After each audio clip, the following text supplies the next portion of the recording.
Le directeur m'a encore parlé, mais je ne l'écoutais presque plus. Puis il m'a dit: Je suppose que vous voulez voir votre mère. Je me suis levée sans rien dire, et il m'a précédé vers la porte. Dans l'escalier, il m'expliquait: Nous l'avons transportée dans notre petite morgue pour ne pas impressionner les autres. Chaque fois qu'une personne est morte, les autres sont nerveux pendant 2 ou 3 jours. Et ça rend les services difficiles. Nous avons traversé un cours où il y avait beaucoup de vieillards, bavardant par petits groupes. Ils se taisaient quand nous passions. Et derrière nous, les conversations reprenaient. On aurait dit qu'un cassement aujourd'hui des perruches à la porte d'un petit bâtiment. Le directeur m'a quitté.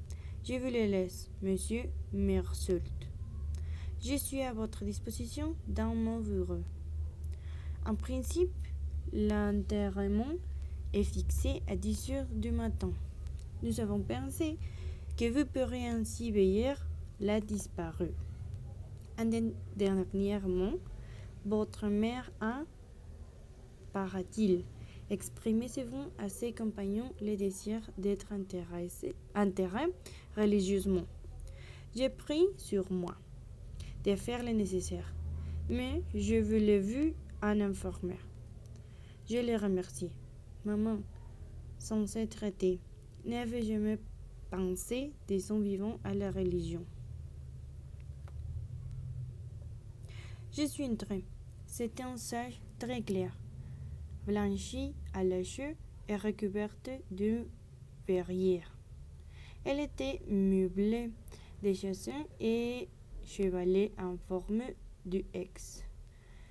Deux d'entre eux, au centre, supportant un vieil recouverte de son couvercle.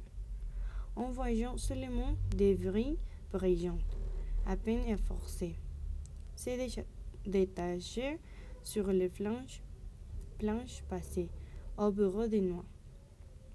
Près de la bière, il y avait une infirmière arabe et sa robe blanche, un foulard de couleur vive sur la tête.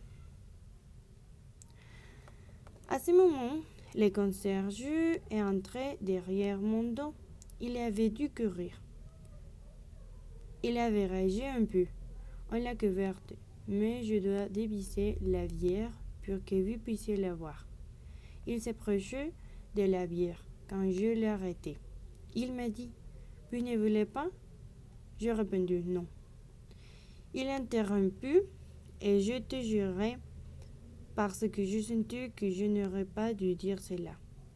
Au bout d'un moment, il m'a regardé et il m'a demandé pourquoi, mais sans reproche, comme s'il s'informait.